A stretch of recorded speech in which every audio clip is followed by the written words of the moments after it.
안녕하세요, 풋볼 포레스트입니다. 바로 오늘 있었던 경기죠. 이강인 선수의 파리 생제르맹과 아스날 FC 간의 2024-25 시즌 UEFA 챔피언스 리그 페이지 경기가 있었습니다. 이번 경기에서 파리 생제르맹이 상대한 아스날 FC는 지난 시즌 프리미어리그에서 28승 5무 5패로 리그 2위를 차지한 최근 프리미어리그에서 가장 강력한 성과를 내고 있는 팀들 중 하나로서 아스날 FC는 이번 시즌 현재까지 프리미어리그 6경기에서 4승 2무 0패로 무패 행진을 달리고 있기 때문에 이번 경기는 아스날의 홈 구장인 에미레이츠 스타디움에서 펼쳐지는 경기인 만큼 파리 생제르맹 역시 올 시즌 무패를 달리고 있다곤 하나 시즌 개막 후 가장 힘든 경기가 될 수밖에 없는 경기였습니다. 이번 경기에서 팬들이 가장 관심을 가질 만한 부분은 역시 최근 파리 생제르맹에서 에이스급 활약을 펼치고 있는 이강인 선수의 선발 출전 여부가 아닐까 싶은데, 이강인 선수는 지난 주말 스타드 렌과의 프랑스 리그 경기에서 풀타임으로 출전을 했었기 때문에 현실적으로 오늘 경기 선발 출전 가능성이 낮아 보였지만 팀의 에이스 윙어인 오스만 덴벨레 선수가 갑자기 루이스 에니케 감독과 다툼을 벌이면서 스쿼드에서 제외가 되어 정말 급격하게 이번 경기 선발 출전 가능성이 높아졌었는데요. 오늘 경기에서 파리 생제르맹의 루이스 에니케 감독은 잔루이지 도나루마 골키퍼, 아슈라프 하키미, 마르퀴뉴스, 윌리안 파초, 누누 멘데스, 비티냐, 워렌 자이르 에메리, 주앙 네베스, 데지레 두에, 이강인, 브래들리 바르콜라 선수까지 역시나 파리 생제르맹의 주전급 입지로 평가받는 선수들이 대거 출전했고, 결국 루이스 에니케 감독은 덴벨레 선수도 빠진 만큼 공격의 핵심인 이강인 선수를 선발로 투입시키는 결정을 내렸는데, 이강인 선수는 지난 스타드 렌전 활약이 좋았던 제로토 포지션에서 이번 경기를 시작하게 되었습니다. 그리고 아스날의 미켈 아르테타 감독 역시 다비드 라야 골키퍼, 위리엔 팀버르, 윌리엄 살리바, 가브리엘 마갈량이스, 리카르도 칼라피오리, 디크란 라이스, 토마스 파티,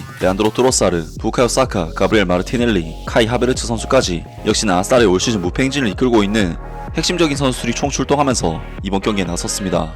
이번 경기에서 파리 생제르맹은 아스날 상대로 원정에서 펼쳐지는 경기임에도 불구하고 루이스 에니케 감독 특유의 중원 장악형 볼 점유율 축구를 통해 아스날 상대로도 기본적인 볼 점유율에서 우세한 경기를 펼쳤고, 이번 경기에서도 이강인 선수는 기본적으로는 원톱 포지션으로 출전을 했지만 넓은 반경에서 활동을 하면서 파리 생제르맹의 볼 소유와 흐름을 살리는 역할을 해서 파리 생제르맹의 상대적으로 더 높은 볼 점유율에 기여를 했는데요. 하지만 양팀은 전반전 7분 부카요 사카 선수가 자신이 있는 왼발 각도를 만들어 가마차기 슈팅을 시도한 것을 제외하면 전반전 20분 시점까지 단 한 차례 유슈팅조차 전혀 나오지 않고 슈팅 찬스조차 거의 나오지 않는 굉장히 다이나믹하지 않은 그런 경기를 펼쳤는데, 아무래도 이런 경기에서는 선제골을 누가 넣느냐가 굉장히 중요한 워낙 팽팽한 전력의 팀들 간의 격돌인 만큼 양팀 모두가 수비 라인을 극단적으로 끌어올려 공격에 가담시키거나 하지 않는 굉장히 신중한 경기 운영을 했습니다. 하지만 볼 점유율 수치 자체가 파리 생제르맹이 더 많은 비율을 가져왔음에도 불구하고 실질적으로 상대의 박스에 더 많은 접근을 한 것은 아스날이었는데, 결국 전반전 20분 레안드로 트로사르 선수의 환상적인 크로스에 이은 카이 하베르츠 선수의 헤더 득점이 터지면서 팽팽했던 경기 흐름은 결국 홈팀인 아스날의 역습 한방에 허물어지고 말았습니다.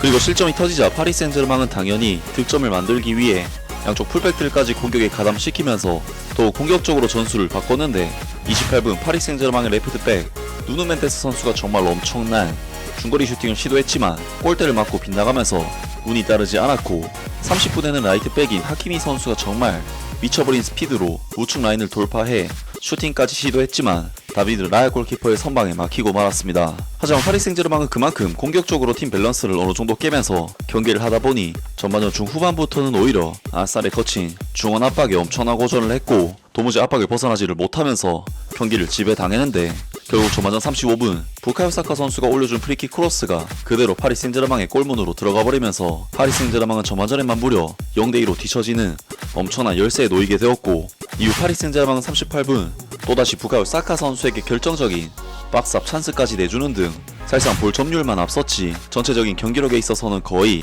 압살당하다시피 하는 좋지 못한 경기 내용과 함께 전반전을 0대2로 실망스럽게 마무리를 했습니다. 이강인 선수는 지난 스타드 렌과의 경기에서도 그랬듯이 센터포워드 포지션으로 출전을 하긴 했지만 다양한 포지션에서의 파리 생제르맹의 볼 배급과 소유에 기여를 하는 등 히트맵만 봐도 알 수 있듯이 많은 활동량을 가져가면서 종횡무진 뛰어다녔고, 파리 생제르맹은 아스날의 타이트한 압박을 전혀 풀어내지 못하면서 거의 롱볼이나 측면으로만 공격 전개를 해나갔는데요. 때문에 기본적으로 센터포워드에 자리 잡고 있었던 이강인 선수는 공격 시에는 거의 볼을 받지를 못하면서 영향력을 발휘하지 못했고, 이강인 선수가 내려와서 볼을 받아주지 않는 이상 전방에서는 거의 볼 터치조차도 가져가지 못할 정도로 존재감을 발휘하기가 매우 어려운 경기였습니다. 물론 온도볼에 있어서 최고의 능력을 지닌 이강인 선수는 볼이 왔을 때는 환상적인 패스를 통해 전환 패스를 보여준다거나 하는 그런 능력을 보여주긴 했지만 스타드렌과의 경기에서 이강인 선수가 보여줬던 제로톱의 경기력과는 분명 차이가 있는 경기 내용이었는데요. 이에 파리 생제르맹의 루이스 엔리케 감독은 후반전 초반부터 랑달콜로 무아니 선수와 파비안 루이스 선수를 투입시키면서 이강인 선수의 제로톱 전술을 포기하고 랑달콜로 무아니 선수의 원톱에 이강인 선수를 우측면으로 이동을 시켰는데, 확실히 이강인 선수는 포지션을 바꾸고 나서부터 영향력이 커지기 시작하면서 아스날 상대로 위협적인 크로스들을 올렸고, 특히 65분 이강인 선수가 시도한 코너킥 크로스를 중앙 네베스 선수가 갖다 댔지만 이것이 골대를 맞으면서 무산되는 등 이강인 선수는 환상적인 크로스를 통해 어시스트를 할 수도 있었던 장면을 만들어냈습니다. 그리고 68분 이강인 선수는 오른쪽 먼쪽 포스트에서 볼을 잡았고 이것을 과감하게 무회전 슈팅으로 때리면서 아스날의 골문을 위협했는데, 아쉽게도 다비드 라야 골키퍼의 환상적인 선방에 막혔지만 이강인 선수의 후반전 영향력은 정말 대단했습니다. 하지만 결국 파리 생제르맹은 아스날에게 득점을 터뜨리지 못했고 그대로 0대2의 스코어가 유지되면서 이번 시즌 첫 패배를 당하게 되었는데요. 이강인 선수는 이번 경기에서 수차례 찬스 메이킹을 해낼 정도로 힘든 와중에 괜찮은 활약을 펼쳤고 평점 7점대의 준수한 평가와 함께 이번 경기를 마무리했습니다. 이번 경기 파리 생제르맹과 아스날 간의 UEFA 챔피언스리그 경기에 대한 파리 생제르맹 현지 팬들의 반응은 어떨까요? 파리 생제르맹의 최전선에 있는 인력들은 적어도 말로 표현할 수 없을 정도로 부족하다. 브래들리 바르콜라의 공격에는 아스날의 수비를 뚫기에 충분하지 않을 만큼 파이널 서드 지역에서의 퀄리티가 부족하다. 루이스 엔리케 감독이 콜로 무안이나 아센시오보다 이강인을 먼저 선발로 내보낸 것은 지금까지 역효과를 냈다.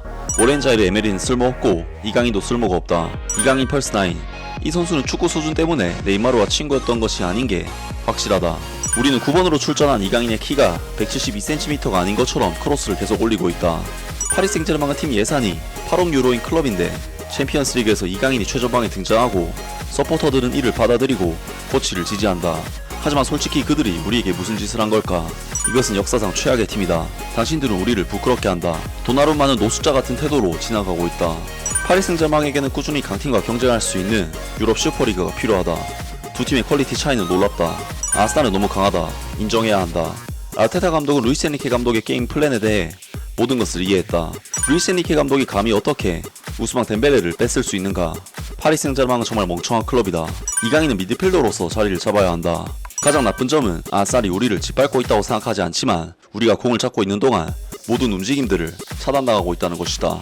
등등 많은 파리 생제르맹 팬들이 이번 경기 내용에 대해 굉장히 실망하는 반응들을 보였습니다. 정말 오늘 경기는 그동안 리그왕 무대에서 파멸적인 폼을 보여주고 있었던 파리 생제르맹의 경기력이 과연 아스날이라는 강적을 상대로도 통할 수 있을까?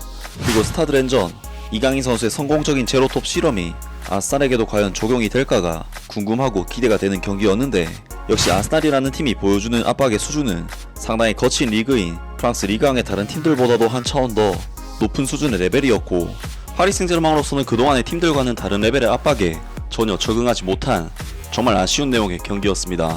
아무튼 오늘 영상은 여기까지고요. 영상 재밌게 보셨다면 구독과 좋아요 그리고 댓글 부탁드립니다. 감사합니다.